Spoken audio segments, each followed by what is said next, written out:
Okay, so Carl, thank you for inviting me to be a part of the event for the Hope for Us Network. So full disclosure, Carl and I had something else planned, which we can table for another event for the Hope for Us Network. That event kind of doesn't have a shelf life, but given the news cycle and that's the holiday season, Carl and I were talking and we decided to do the talk that we're going to do now about vandalism and versus volunteerism and the holiday season. So for people that don't know me, I do mental health awareness writing and about pop culture and superheroes for frictionlit.org. You can check that out. And I also do poetry writing. I work to destigmatize mental health awareness. I share my own experience. I'm not a therapist. I'm not a counselor. I just do the best to tell my own experience and what I've gone through and my own journey. So that's me and that's who I am. And I'm honored that Carl has invited me to be a part of this. Carl and I have known each other for years, and it's been an honor to work with him and see the Hope for Us Network grow. So what this talk stemmed from was we were talking about the news cycle about what's been going on with the shopping season in Michigan Avenue, the increased police presence there, and how the Washington Park tree got burnt down. And even just before we hopped on here, there's talk about how vacation days for the police are being canceled, and there's talk of things escalating this weekend. So between when we are taping this and when this airs, things may change. Because they're saying maybe that may not be the best move for taking personal days away from the police to curb the violence and everything like that. So I had shared with Carl my poem, No Superheroes in Chicago, and we'll be reading that and just discussing my own talk through volunteerism and community work. Carl, do you want to talk about anything before we go into the poem? No, I think we'll start in with the concept and then come back to sort of get into the talk. So please, at your ready. Okay, so, and full disclosure, I normally do not read my work out loud because I'm mildly dyslexic, so patience on that. No superheroes in Chicago. There are no superheroes in Chicago. Where would they know on which side of the sea to stand? The mighty Thor flew above us to marvel at and hero worship before playing God somewhere over the Rainbow Bridge in mythical Asgard, rarely hammering out anything here. The Blue Beetle built his legacy off the Reaganomics era corporate tax breaks, but his bug-eyed antics were shot down when he looked into DC's military-industrial complex storylines. The Savage Dragon may be your image of a hero. Just remember that he was a member of the local police, adding on to their over $1 billion budget with his Freak Force Fund. There are no superheroes in Chicago. Too many of us already punching and shooting first. So that's the poem. Yeah, I love that. So thank you for sharing it. First of all, thanks. Just didn't want to talk over you there, but continue with what you were going to say just a second. So that came from my own experience of dealing with mental health awareness and waiting for someone else to solve the problem. I don't want to use a trite phrase, but there is no Superman. There's no one person to come in and deal with the problem. You know, I'll let people dissect the poem of their own. I don't like talking about my own work, so people can read the poem on their own and deal with it. But it's about not, for myself, my own experience of not waiting for one person when I was dealing with mental health to have waiting for one person to come along and solve my problems. And particularly around the holiday season, when Carl knows me from working with Open Books, and I began at Open Books as a volunteer and went on to be a manager there at the bookstore. And Open Books is a nonprofit organization that supports the whole city with its book grants and literacy programs. But before that, I had a corporate job for 15 years. And before that, I knew the bookstore industry, but I was working for a big chain. And most people that know me are surprised I had worked a corporate job for 15 years. But the Christmas Eve before I left the book industry, the closing manager that I worked with didn't follow closing procedures, and him and the clerk didn't close down the drawer properly.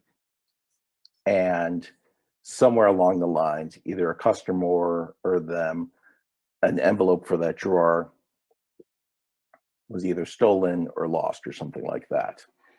So it's Christmas Eve. They lost an envelope from one of the drawers. So a big chain store. So it's kind of like It's a Wonderful Life scenario where you're missing the giant envelope of money because they didn't close out properly. Where I was literally in the giant trash bin behind the store, looking for it, going through the whole George Bailey, walking through the scenarios of what could happen to this envelope before the store manager had to call and tell the district that this was lost. And that had always soured the holidays on me and taken the holiday joy away from me from that moment of someone robbing the holidays from me like that. Given that at that point I was undiagnosed with bipolar depression, I had never been able to break out of the cycle of that moment because I wasn't able to address it.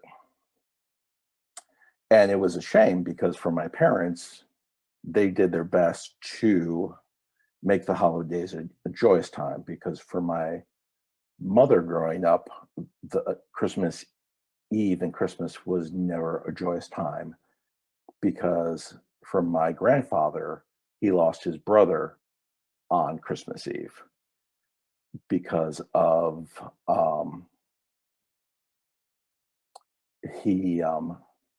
the family wanted to go visit the cemetery, and it was an ice storm and there was a car crash. So he always held resentment against the family members that went to the cemetery, and he lost his brother on that day. So for him, the holidays were a time of resentment and not joy. And then I, through therapy, was able to see the patterns of that years later when I finally went to therapy. But in the city, what people are kind of doing right now are kind of taking that joy away when people are trying to build up,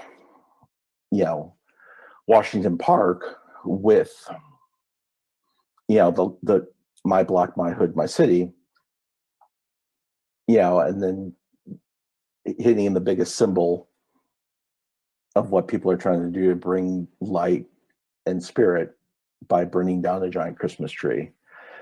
Or I realize my own privilege when I'm talking about, Michigan Avenue versus what's happening on the South Side and the looting that's going on. But um, there is the commercialization of Christmas, but if we look back to where these come from, it's about getting us beyond the seasonal depression that to get through the winter. And right now we're just, I feel, all getting knocked down already, as opposed to being uplifted for that light to carry us through the holidays. And so what I'm talking about in this message and through family history, so I talked a little bit about the depression side of the holidays, and then I'd like to go into the uplifting side of volunteerism versus vandalism around the holidays, if I may. Please. So there is a history of also people giving around the holidays also, and how my family has been affected by that. I'd like to also talk about my mother's side about that. We're talking about the news cycle and the negative side of the news cycle, but then also in the same breath, they're doing the toy drive and how that's supporting the off the street club in West Garfield Park. And that's been around since the 1900s, about getting kids off the street. And let me interject here for a moment, if I may. For our viewers, especially those who are going to be tuning in, either if you're joining us live or watching festival content after the fact, what we're referring to is that in the city of Chicago, recently on the past Sunday of December, I believe it was December, just looking at my quick calendar, I believe it was December 5th, there was a Christmas tree lighting in a neighborhood community of Washington, Washington Park, in the neighborhood community of Chicago. And it was put together with the city and a nonprofit organization that does tremendous work called My Block, My City, My Hood. And it was, what you would imagine, it was a Christmas tree lighting. And it was significant for a few things in that. One, it was an experience done in an area of the city that has a track record of violence. It's a diverse area of the city with a large African-American population.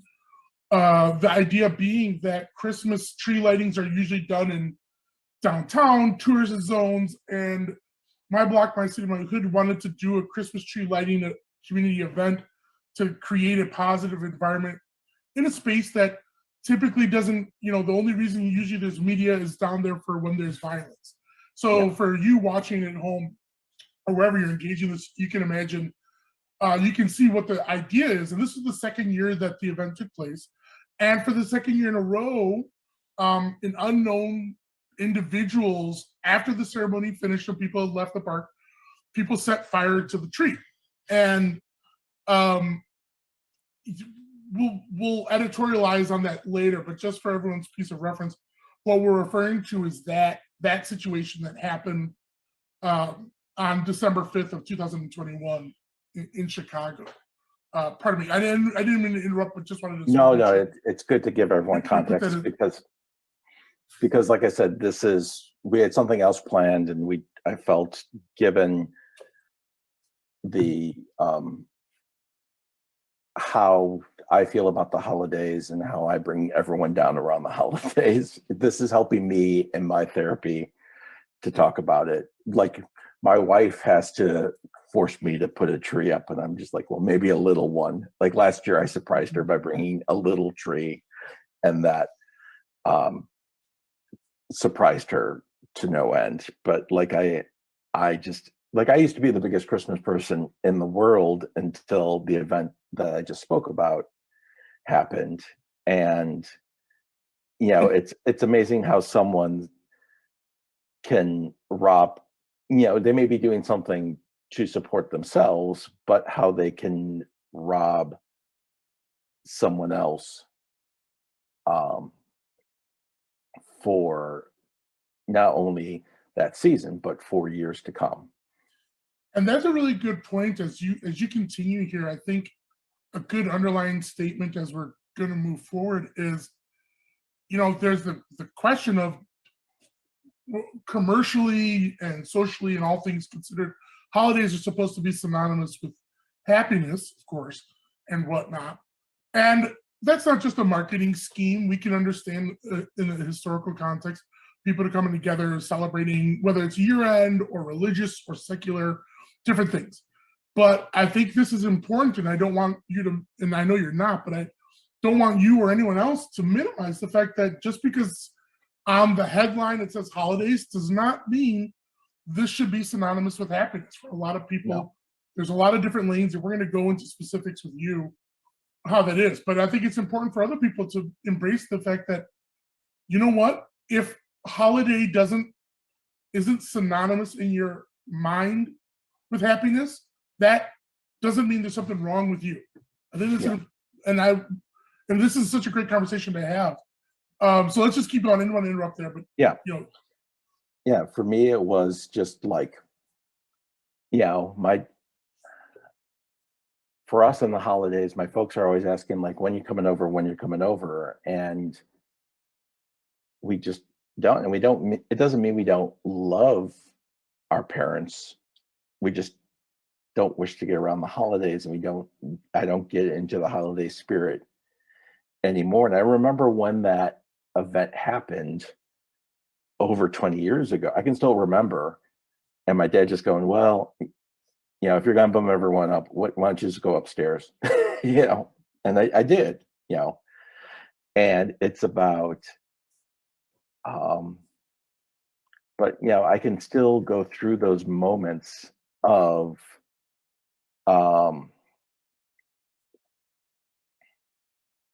running through the looking for that envelope. And I think the thing about It's a Wonderful Life and stuff like that is, you expect with the Christmas spirit and everything like that, that some miracle of Christmas is going to happen, like some angel is going to come along. And that's one of the things I think the poem talks about. It's just like, it's not going to be the, you got to just pick yourself up by the bootstraps. So that's where I wanted to transition into the other part of the poem, because since at the time I wasn't talking about it or dealing with the family history of depression, and just kind of left the book business and stayed in a corporate job that slowly wasn't the right fit for me, and wasn't getting the dealing with properly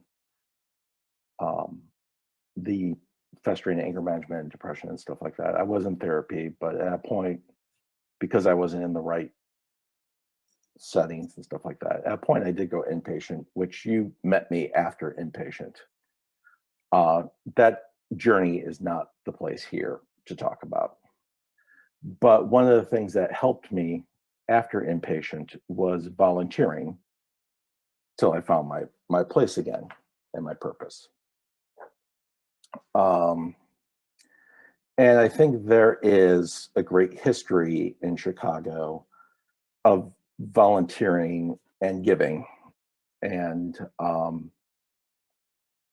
there is also a history of, in my family, organizations giving that helped my family.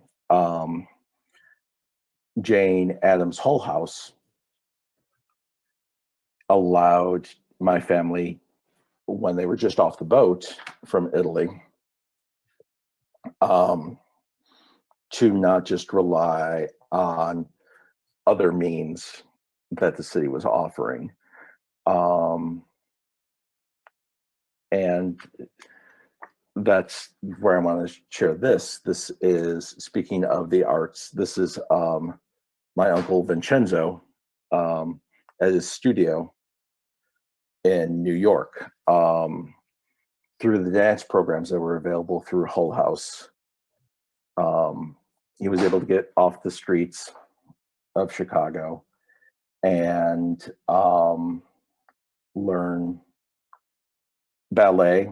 He ended up touring the whole world and opening up his own studio and being one of the premier ballet artists in the world.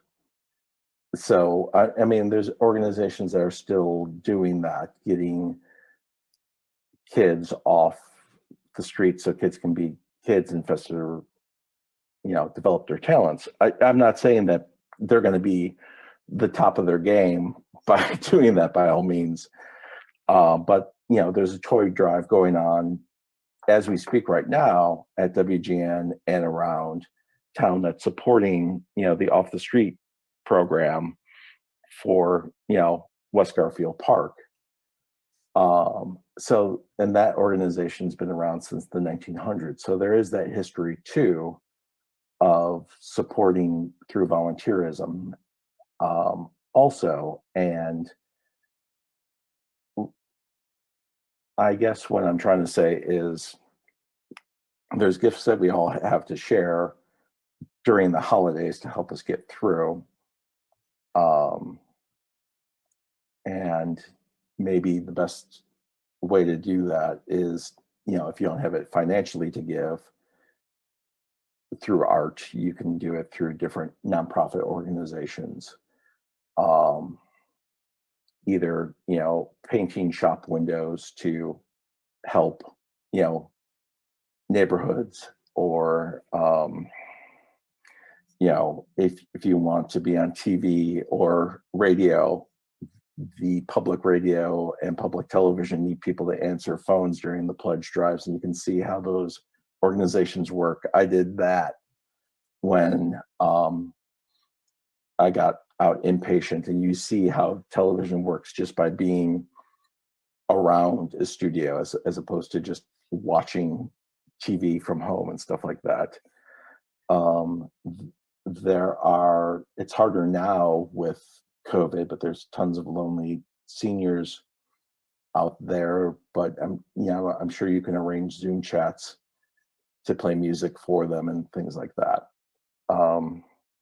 And as far as reading and everything like that, there's tons of literacy nonprofits that are also just developing and putting in place their book buddy programs, or even just putting books and toys into children's hands. So you can literally be whatever version of Santa Claus you currently believe in and give out there.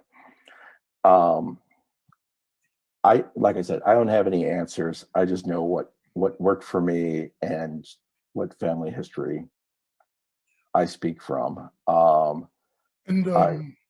Excuse me, sorry. No, I think things are going to get worse here before they get better. As far as my neighborhood here goes, I just know all I can do is just take care of my own front yard. When we just started gardening and putting up a little library, just how the neighbors every neighbor would just stop and say thank you for what you're doing for the neighborhood. Here, I mean, I think when I called you about this, I told you, I thought of this when I was woken up at 4:00 in the morning by gunshots. And, I live at a place where there's, I live on a gang line right now here in Albany Park. But when we lost one of our neighbors recently, a month ago, we dealt with that grief by putting up a little library in her honor. She was a school teacher. And as the neighbors were, as our neighbors in the condo were putting that up, everyone was saying that everyone stopped them, even people driving by, to say thank you for putting this up in the neighborhood. You know, my wife, who takes care of the garden in front, she's always told thank you for, making that corner a little more beautiful and everything like that. So I don't have any big answers. I just know that there's little things that we can do. And the more we talk about things, the more they can help. And sharing helps. I think sometimes when people want to be writers, they want to be the sage from the stage. And I prefer to kind of be, in the group circle setting, talking. And that's why when we started the book club and with authors in open books, we had the authors and we would do it in a circle as opposed to the author talking from a podium. So the authors are more of a guide from the side to take that veil away from authorship and everything like that, and build up community of writers and readers, because it's a communal act of reading and writing. And I think it's important, and I love the phrasings like the sage from the stage and guide from the side. And where, these discussions are so important because there's a lot that in the whole framework of when we're talking about mental health, we're talking about holidays, we're talking about volunteerism here, that there aren't specific answers. And I kind of want to circle back on a few things here to just make sure that people were able to get the full value out of what you're saying. And I think for me, it starts off with some things that you mentioned, because in the whole spectrum of talking about mental health in general, and then tying this in with the specific topics here around the holidays and the volunteerism and the way it impacts. I note how, for instance, in needing to share stories about your family, and this ties into the holiday part too, it's becoming better understood and more embraced, the idea of generational or transgenerational trauma, where in the academic world, that was kind of a discussion that was exclusive to things where it was a strict cultural bloodline. So, survivors of the Holocaust, someone growing up African American inherited the trauma of slavery.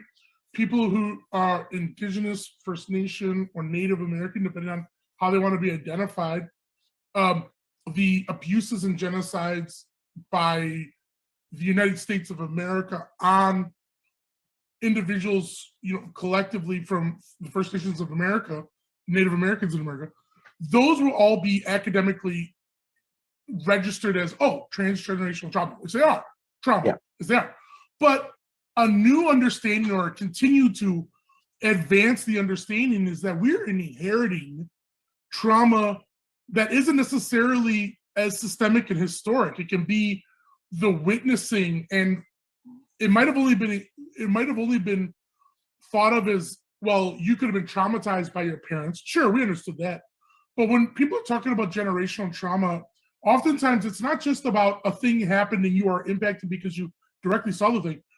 Generational traumas are also studying the way the people who come after the immediate, the direct point of impact, the way people's lives are altered and shaped as a reflex to those things. So it's not just to say, I'm Black and therefore slavery impacted me, but it might be the way in which society makes voting laws or law enforcement, and the way I have to respond to those things. That's the outcomes that are studied. So bringing it in very specifically to your experiences, having the family experience with the car crash that lost the brother, and the way that could have shaped how your household, how you growing up, engage the holidays and with a negative or a dour or sort of black cloud on, that would be an example of carrying on the generational trauma. And I think that has to be a part of, coming into the missing bag and open books. People too often, when it comes to mental health, we need everything to fit on some sort of visible hierarchy for it to seem important enough to harm us. But your unfortunate, the duress that you experienced with the missing bag, if you continue to carry that into, if you had children, for instance, or you had nephews, and just a clarification, the missing bag was at a corporate gig before open books. Yeah, my mistake. I was running too fast over myself. Yeah. But taking the experience from the missing deposit bag, as soon as a deposit bag, if you carry on or celebrate holidays with other family members, other people that you make a part of your close life, your sense, or if you had carried on a sense of like hesitancy or dourness from it, that could then impact somebody else's shaping of their holiday. So I think that's important for people to appreciate when we were talking about this little part about holidays don't have to just mean that one thing. But in terms of the volunteering and what you were bringing up, I think it's awesome because focusing in, for instance, on building the little mini library. Too often, again, I think we think about volunteering or doing good works in the world as something that has to be very visible and has to be at scale to be, relevant. But the fact is that sometimes the most powerful forms of giving are giving to yourselves and giving yourself the grace to do things. So I love that you have been able to find this space, you and your wife, particularly in this case, we're able to find this space where this is an impact. And you've perfectly elaborated how your neighborhood was able to find a positive, it gave out further energy that really does help our collective life experience. And that is part of the whole mental health journey. That it doesn't, these things aren't just about therapy, and it isn't just about like yoga and bath bombs, which are good, are wonderful things. Yeah. But in terms of the collective, like improving ourselves and taking care of our mental health in a real day-to-day moment, these are wonderful things. And I'm so glad you've been able to share these things. For you, Dominic, what has been, and you may have already mentioned it, the library, for instance, the gardening. Yeah. What have been things that you felt have been the most, impacting is the word. What's created the most positive creators in your sense? Well, the writing I do for Friction is all volunteer work. Okay, that sharing, that writing is all volunteer work. And the Friction work supports a literacy nonprofit, Brink Literacy, which does nonprofit programs for women in prison and other literacy programs for kids in schools. So even though I'm not at Open Books anymore, I'm still supporting literacy organizations. I'm at another corporate bookstore, so I've come around full circle and have survived holidays at corporate bookstores again. But I still want that impact of literacy, supporting literacy organizations. That's very important for me. So, due to the pandemic, I needed to leave Open Books. But, I still wish to support literacy organizations because that's a mission that was important for me. And so that is something that has been very impactful for me. And I've also have noticed, as far as it doesn't have to be a big, I think the biggest thing too, as far as like the writing for myself, is one of the things I've worked on in therapy is, when I do these things, they're not going to be a big splash. It's not going to be a cannonball. It's going to be an IV drip where someone will, text and say, oh, this piece has helped me advocate for myself at work. Thank you very much. Or this has helped me, realize I'm not the only one out there dealing with things. So it's kind of more Quantum Leap, if you remember that show, or am I making too old of a reference? Quantum Leap was a time travel show where Dr. Samuel Beckett would jump in one person at a time. And in the finale, I'm going to give a spoiler for over a 30-year-old TV show. He met someone that may or may not have been God. And he was like, well, why was I only jumping in one person at a time? He goes, why? He goes, well, why did you invent time travel? He goes, to help people. He goes, well, didn't the people you jump in, then they went on to help other people, and those people helped other people and things like that. So, it's not about, being a time traveler and doing the big giant events and, being Doctor Who, for lack of a better thing, where you're doing the global saving a whole world. It's about the little things that you have impact on. And I think that's, I'm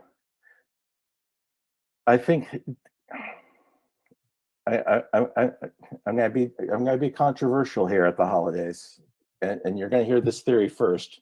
I'm gonna knock the Muppet movie.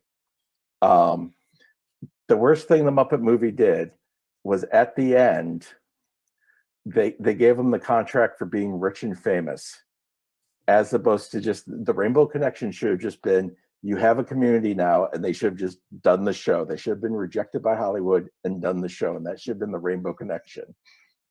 It shouldn't have been about, you go to Hollywood and you get all your dreams come true because you walked in the door. And I think that misled a bunch of people. And I think there's a whole generations after generations of people that get misled by that movie. And I think the Rainbow Connection is that you go and you find a community that just support you being odd and a little bit different, but you find your therapy through your art, and you find a dilapidated theater and you put on a show, and you learn to just tell the haters to shut up in the balcony. And I think that should have been the message of the Muppet movie. You heard it here first. And not I may get hashtag Dominic's canceled after that one, but and what's weird about that is that actually, from the nexus of Muppet theory, what would it be, the Muppet pathos? Yes. The Rainbow, that actually seems to be more consistent with what they were after, than although I will admit, I oftentimes conflate Muppets, the Muppets and the movies with Sesame Street. Yes. Understanding because Kermit was on both. Yeah. So that's So, and it's the Muppet, but then again, the Muppets actually probably, because technically they are Muppets on Sesame Street. Yeah. But on Sesame Street, they are after fulfilling a community sense, whereas the Muppets, it's a community sense on Sesame Street.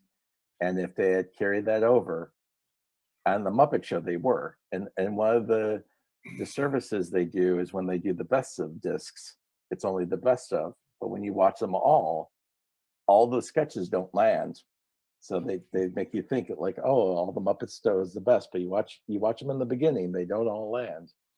And I really adored that too. It's you talking about that, and this might seem like we're going off the rails a little, but the whole idea with the contract thing, I always think of this Jim Carrey quote from the late 90s, early 2000s, right when he became the first or the second Hollywood person to land the $20 million contract. And he said, to much chagrin, I wish everyone could get $20 million so that they understood that isn't going to make you happy. Yeah. And obviously, anyone who hears that on the face of it is like, oh, well, let me find out. And of course, it seems asinine, but he said it in a super inundated, like if he had tweeted that, for instance, it would have been shot to pieces.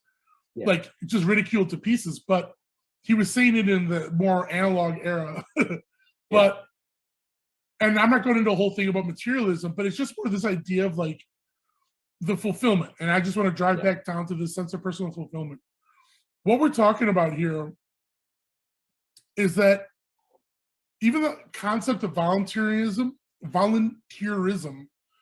is a form of community care, sure, but it also can be a powerful tool for your own self-care and well-being, because sometimes, and we don't want to put this into the clinical realm, but sometimes when it comes to things like healing, recovery, or enrichment, and it doesn't have to just be when you're trying to come up from out of a hole, making your time available to someone else and putting your energy into other people and things, it can be working in nature and whatnot, is a tremendous, tremendous and powerful tool for your own well-being. And again, we're not going to dive into the clinical side of it. It's just the idea of, it's almost like giving your spirit and brain a rest instead of being so focused on yourself in the aesthetic sense, being focused on yourself in the having to take care of a budget, worrying about where dinner's coming from, all these other things. Taking just a moment to go and exert yourself in something that ultimately will serve or benefit somebody else or something else beyond yourself has this really wonderful way of creating a space for your own sort of enhancement. And there's 1,000 great quotes about it, and I'm sure people watching can appreciate that, but I don't think we think of volunteerism in the form of mental health, maybe other than if somebody becomes an advocate, like Dominic, if you were to go out and start doing public speaking. But I think we need to understand that it can be more than that. And you brought up your writing, which is one of the reasons how we intersected here. But I think that's also, and I love the quantum leap thing. I think it's really interesting, the fact that what you write today or what you wrote 10 years ago will always have the power to connect with someone. And the quantum leap thing really stands out further there, in that because you are so open and forthcoming about your mental health journey as you tied into your writing, that whether you inherently understand it or not, for those watching today or any other day that you engage this content, you can all appreciate stigma and we stay silent on mental health and things like that. But the fact of the matter is that there can never be enough opportunities for someone to put their mental health experience front and center. And Dominic, what that does for you, and the way, sharing this poem and your other writings that have been there, they've always had a very clear and concise confrontation with your own mental health experiences. And I think that those kind of things are tying in the quantum leap thing. Those are the things where, whether it's today or tomorrow, they help other people break their own silences, because we can all collectively say, sure, stigma keeps us silent. And we recognize that, and that's not newsworthy to anyone, but I think we undervalue the fact that even though everyone understands the word, or people can understand stigma, that doesn't change that someone who's going through it, it's still so hard to talk about it, right? So this kind of is staying in line of what we were talking about, but at the same time, what has the challenge been like, or has it been, I don't want to categorize it, writing about mental health for you?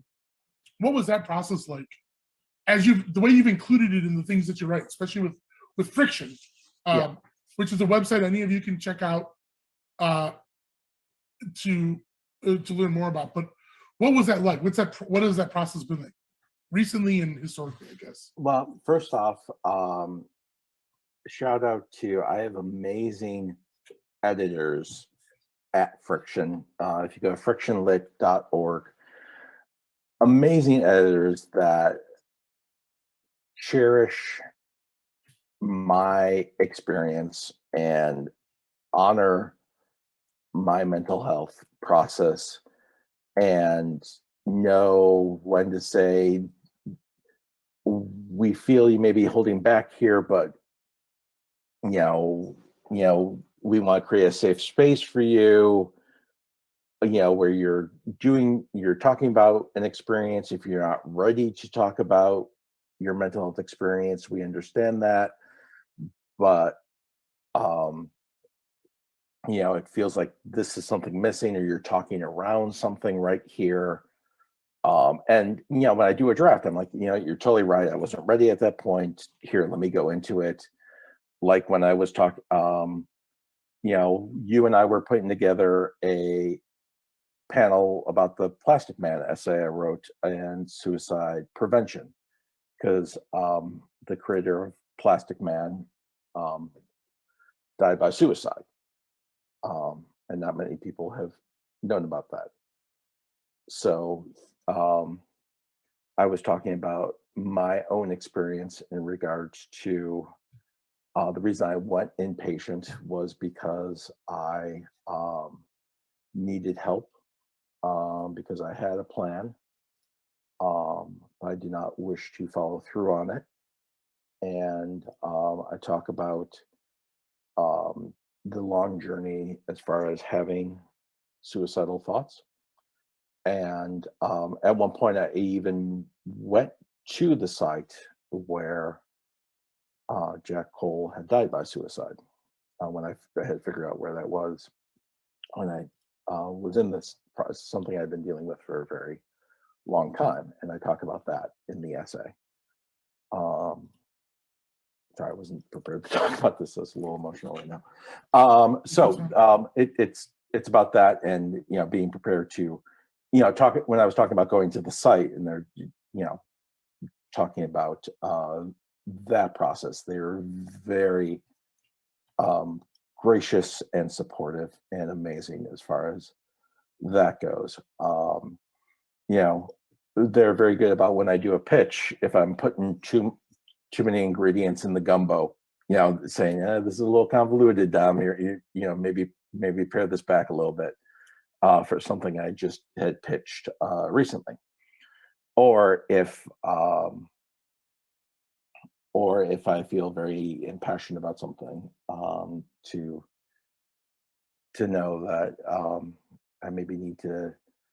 I'm putting my emotions before something too.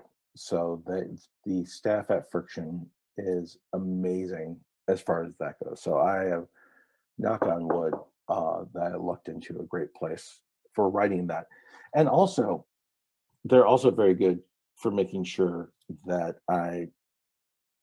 one of the things I like is that I stay positive about the experience and when I'm talking about things. And one of the things is that I keep that even tone throughout it too. Like one of the more recent essays, I got a little perturbed about something. I was like, oh, this doesn't seem a little Domish. So let's keep that Dom tone on it.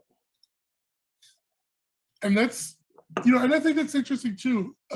This is a sort of a side note from what you were talking about, but and this is just my nature, I guess, is even for the continuity of your writing, to keep the same tone is great. I think it's also interesting though, positivity we don't always have to be positive. Yeah, but I don't think it's toxic positivity, but it's just like looking for the, looking for the good points in everything. I maybe positive was the wrong word, but yeah. I think it's, believe me, I have family members that are toxic positivity. Yeah, I have a family member that calls up every conversation. How you doing? Good. So I guess I'm doing good. they just ask and answer. Asked and answered. And I think there's a good note there too. Just about the idea of, it's not easy to have people you trust around, and in the writing world, right?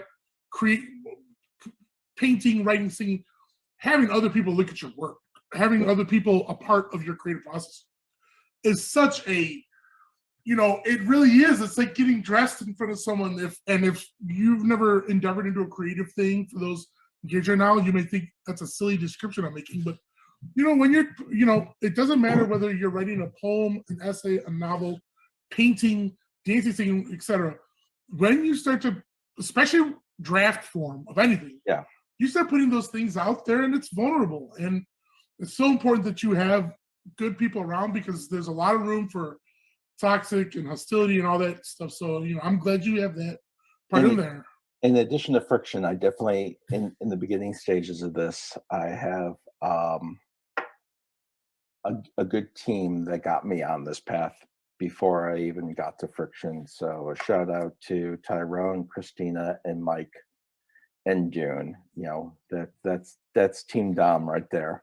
Tyrone wants bowling shirts. So if I had enough money, they'd get bowling shirts for Christmas. Speaking of Christmas presents, so Team Dom, I love that. That's and I think this, of course, to the broader connection and those who are watching right now or listening, because we'll have some of this in podcast form. Yeah. You all might be able to appreciate it, but again, I think we don't do enough to celebrate the idea that we're not in this alone, even though, especially when we can feel alone. And there's the whole thing about like it can be a privilege to even have physical people around, but even if you feel less alone because you're connected to someone digitally, that's not your imagination. And the people that you find comfort in or feel secure around, it's okay to think and value those things in a very big way. Don't minimize them. Don't just, they're as important as you might think they are.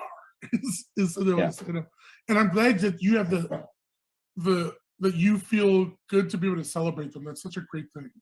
The one of the things I wrote about in an essay was when I went inpatient, and this is a good thing to think about around the holidays. They have you sign a form of who do you feel are the people that you can reach out to in a moment of crisis. Those people, the people you think, there's a difference between the people you want to be there for you and the people who are actually there for you. Those people were not there for me or wanted to be there for me in a way that was not mentally helpful in a way, mental health wise. And the people who end up being there for me, first off,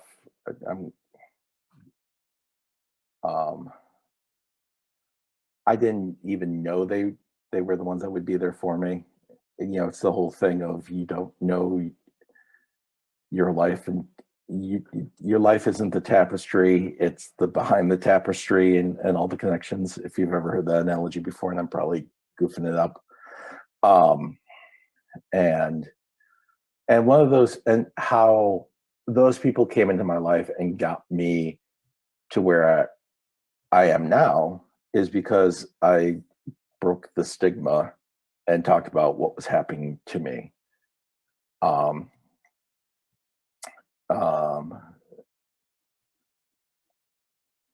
I came from a family of you keep family stuff private and you don't talk about that.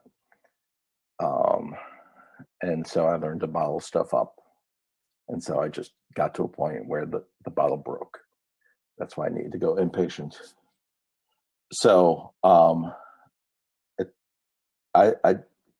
breaking the stigma is extremely important to me. So I'm tripping over my words because I'm getting a little emotional. That's where I support Hope for Us Network. That's why I support what Christopher Lamarck does in Coffee, Hip Hop, and Mental Health. That's why I champion, if you haven't listened to the Pierce Freelon album, lately, where that's, an album for kids about, being open for mental health and everything. It's Grammy nominated. That Could you is, throw that that makes, reference? Could you what? throw that reference into our chat? Yeah, I'm let me get source that. I'll get that for you right now. Because this is powerful stuff, and for Yeah. those of you who are engaged with this right now, at the Hope for Us Network, we talk about a lot of different things that are under the banner of our work called proactive prevention. And when we talk about proactive prevention, we're talking about the fact that the traditional way and I mean every single one of you, no matter where you are geographically, age-wise, ethnically, economically, there's no prejudice or there's no exclusion to the fact that we've all inherited what we call a concealing behavior towards mental health. And this isn't because of Facebook. This didn't just start last year. This didn't just start in the last 20 years. This is a behavior that people have inherited over centuries upon centuries. And the reason, saving the long college dissertation, and you'll hear this throughout the festival when Hope for Us Network is talking, is the fact that mental health has been stigmatized because there was the long-held false belief that when it comes to your mind, your thoughts, feelings, and emotions, these are things you 100% control. And this isn't just a Western European colonial thing. This is a belief that has been shared and passed around in cultures around the world. And because of that false belief that you have 1,000% control over the way you experience and respond to your thoughts, feelings, and emotions, if you were to have issues, whether it's the genetic base of a diagnosable mental health challenge or it's trauma-based, something that you experience externally, if you were having a challenge with those things, it was a reflection of some weakness or some fault of your own, and even escalating to, it was a reflection of some sort of religious, spiritual impurity, things like that, okay? And not dismissing people's cultural beliefs and spiritualities and divinities, the fact is that your mental health is like every other part of your body. It is a medical reality, okay? And you can be born or have developmental things happen that alter the way your brain and emotions function. And you can experience things externally. It doesn't have to be just directly physically. You can watch it, see it, hear it, and they can alter and impact and create injuries to your mental state in the same way that you could have an injury by pulling a muscle or breaking a bone. The point behind all that is that if you were to think of your mental health on a day-to-day basis, you'd want to think of it like a bottle of soda, and it can shake up with pressures. And in a day-to-day life, we're always going to have pressures, things that frustrate us and get us angry. But when it comes to other issues, you could be born with or have things internally going on with your genetics that create a pressure that's built up because there's chemical imbalances or things like that. Or you could be experiencing things that aren't just daily stressors. They're things that create an injury in your mind that some might call trauma, we call psychological injuries, that build up a pressure that it's not about you're going to get mad and have a nice dinner and go away or get over it. It's a pressure that's going to stay with you and continue to build up. And eventually these pressures can disrupt your quality of life by making it hard to function on a day-to-day basis, interact with friends and family, be able to engage in platonic or intimate actions. Basically, it's going to create a sense that your life sucks, that things suck, that the world sucks. It can create sense of pain. Those are broad words to cover a wide spectrum of different sorts of mental challenges, whether it's clinical depression, bipolar disorder, being traumatized as a survivor of a form of abuse or violence or assault. All of those under the umbrella of things that mess up your quality of life, okay? These pressures don't just go away by just hoping or wishing or thinking happy thoughts. They require medical responses. They require therapeutic responses. There are self-care tools. So when, Dominic, you talked about, your bottle just burst. The fact of the matter is that the way we treat our mental health is there can be an onset, something that happened, but we live in silence with these things. We just try to deal with it on our own. We're embarrassed or we feel ashamed. There's any number of different reasons that we stay silent. And what happens is whenever the thing starts, whether it's from genetics and it started when you were 5, 6 years old, or it's something from an external factor that's built up over the years, we live in a silence until the point at which we can't conceal the issue anymore. And it can come out as an explosion. And we call that concealment culture, and that's the gap. And what the goal of the Hope for Us Network is to try to close the gap between the onset of something and getting support and treatment for it. And we only get there by breaking this concealment gap, this silence.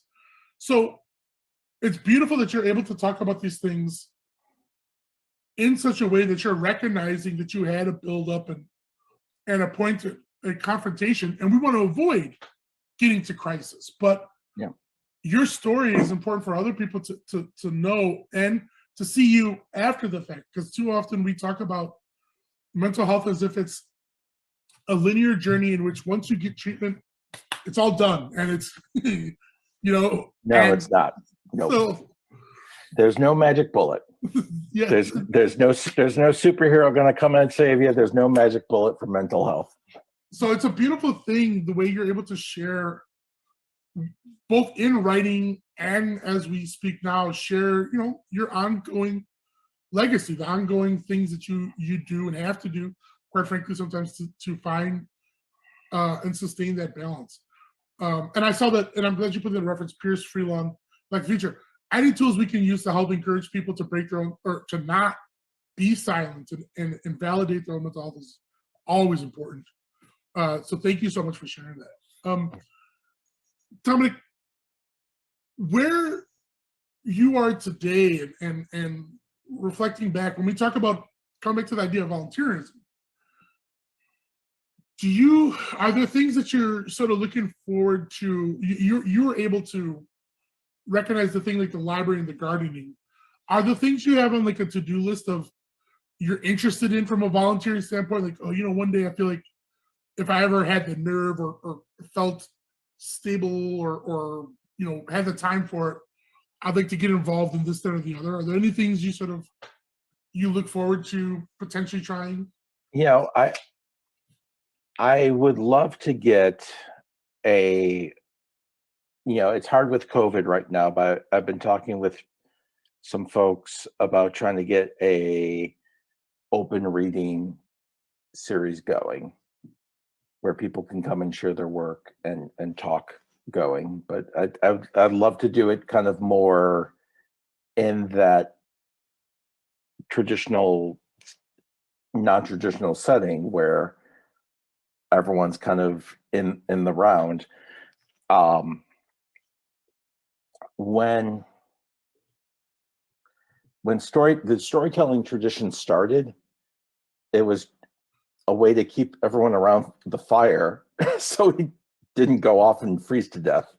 And I think that brings us back to winter and Chicago and the lights to keep everyone's psychology state, mental health through the winter as we're going, and just figure out something to keep everyone's, ideally something to keep everyone's storytelling, to keep everyone like around the fire going, as opposed to, like we were saying, give everyone on the podium together so everyone could just sit and clap at them, as opposed to storytelling to get that back around the campfire storytelling going.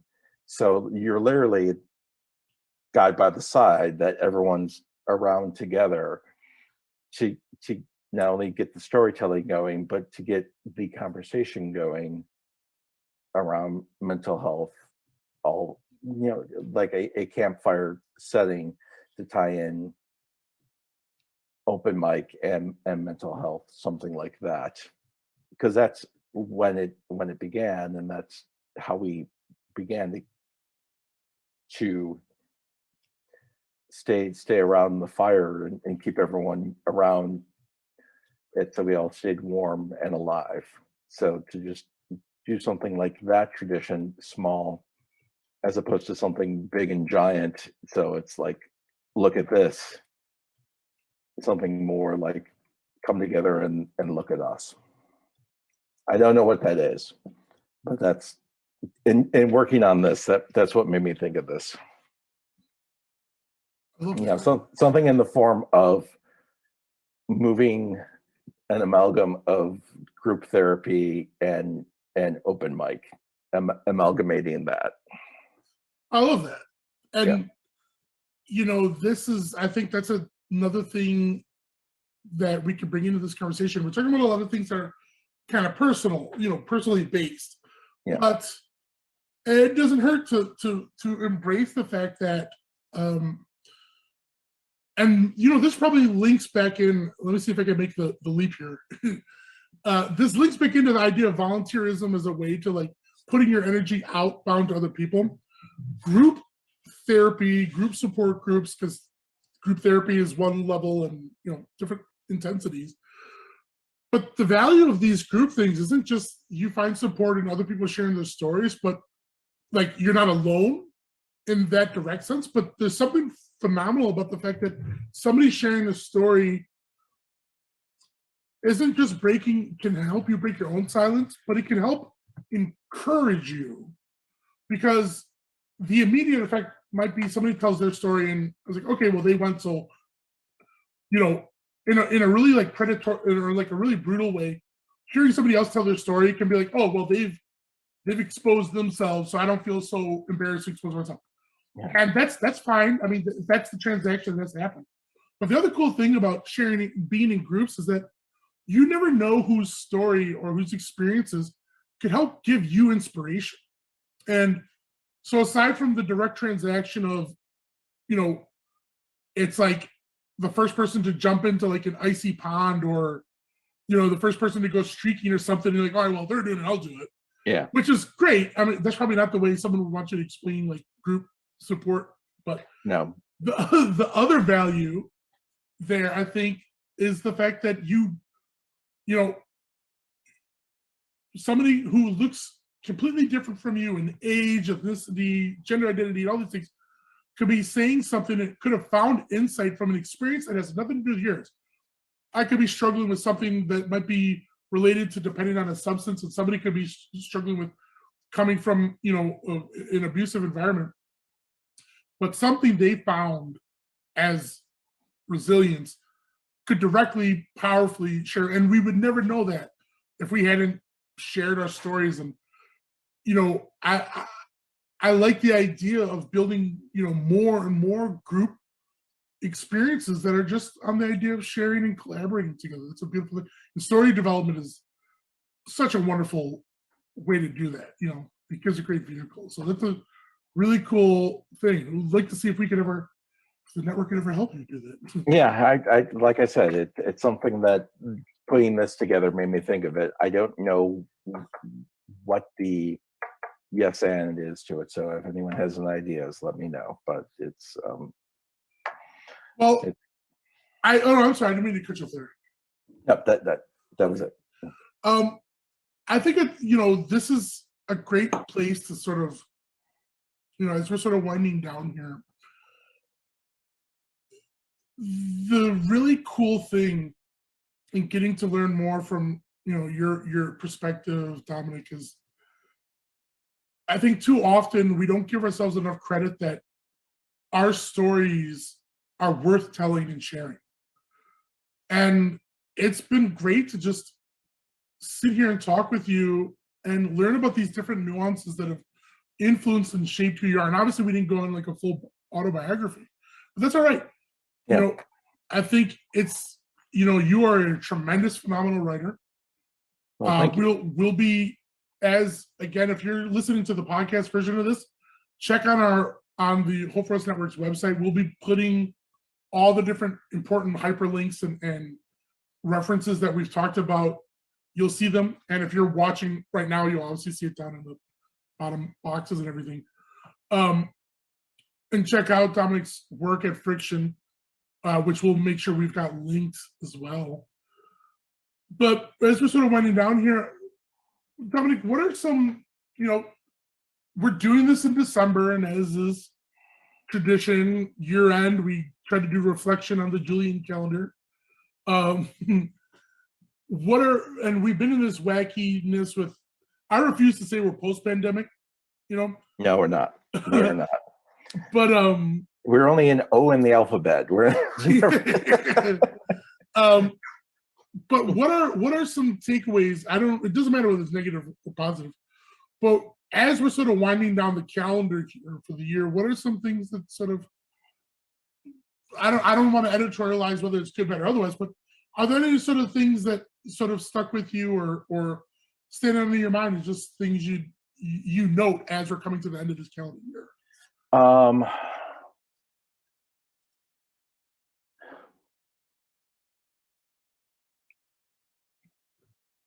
As I did the job shift to a more corporate bookstore in the suburbs, one of the things I've noticed is people are quicker to snap off and be angry.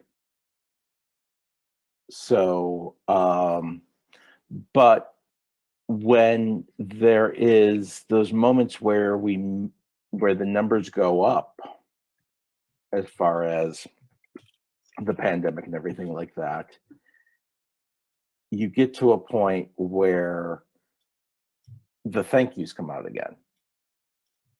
The thank you for being open. Then like when the numbers start going up again, like when, after like the Thanksgiving get-togethers and stuff like that, then you get those thank you for being, so I think there are moments of hope if we put a little selfishness aside. And I think people just need to realize that as you said, we're not out of a pandemic yet. I think people have been in this for a very long time. And they're angry, they're frustrated. So we forget that just like how the pandemic and these variants are contagious, that courtesy is contagious too. And just a little common courtesy goes a very long way to get through all this. That the words thank you, we can't share smiles anymore. So kind words go a very long way, and kind actions, because people are a little too quick to snap because we're all just frustrated. We're all through this. But, in addition to everything else, courtesy is contagious. And a little courtesy does go a very long way to get people that are on the front lines and dealing with a lot. Because there's so many people out there after dealing with all this, they're just so ready to snap and just say, I'm done with this, as far as getting ready to quit jobs. I do a lot of just try and keep people's moods up and things like that. I've had a rough time just working retail, but as I forget the whole quote from God Bless You, Mr. Rosewater, but it ends with, the note to a baby, about the welcome to the planet Earth. And the last line is, there's just one rule: you got to be kind. Yeah, and that's it. You just got to be kind. Well, that's beautiful, and I think that's a great way to close this engagement out. You're gonna